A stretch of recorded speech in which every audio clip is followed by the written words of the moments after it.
There's a mobile app for iPhone and Android, and everything syncs: your account, your chats, your projects, and your memory.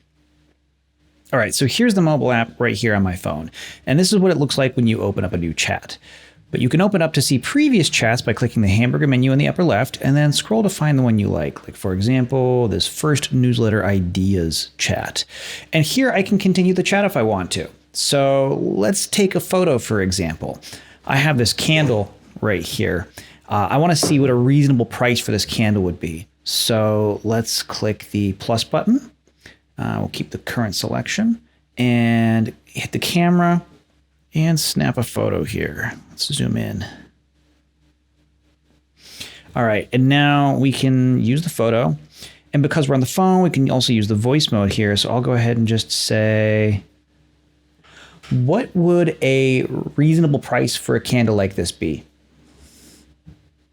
And hit send. I can turn on to receive notifications when it actually finishes processing, which is nice. That way I can just stick my phone in my pocket if I want to and wait till it pings me for longer tasks. Here I got a response. It says it has 4 wicks. It actually has 3, but good enough. And it thinks basically a candle like this would be about $48 to $65 for a premium handmade candle. If you ever want to start a new chat on the Claude app, you can simply tap the plus button in the upper right and you'll have a fresh chat. You can also access your projects here too. If you click to open projects under the chats in the menu, you can get access to the project that you set up on your desktop and keep working.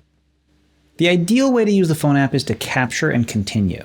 You take a picture of the thing in front of you, you talk about an idea that came to you spontaneously while out for a walk, and the full conversation is waiting for you on your computer when you sit back down at your desk.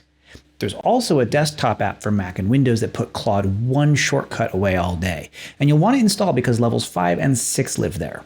I'll show you where to download the desktop app now. Downloading the Claude desktop app is super easy. On the web app, on the left side, next to your name, click the download button. And then from there should be a download button obviously placed for the desktop version. Here for me, it says download from Mac OS, so I'll go ahead and click that. And then click Save. Once you've downloaded it, a pop-up will appear that gives you instructions for how to complete the installation. Now, the installation is going to be a little bit different for every device, so I'm not going to walk you through it here. Just go ahead and follow the steps it presents to you. It should be pretty standard app installation procedure. Once you've got it installed, go ahead and open the app and log in to get ready for our next level.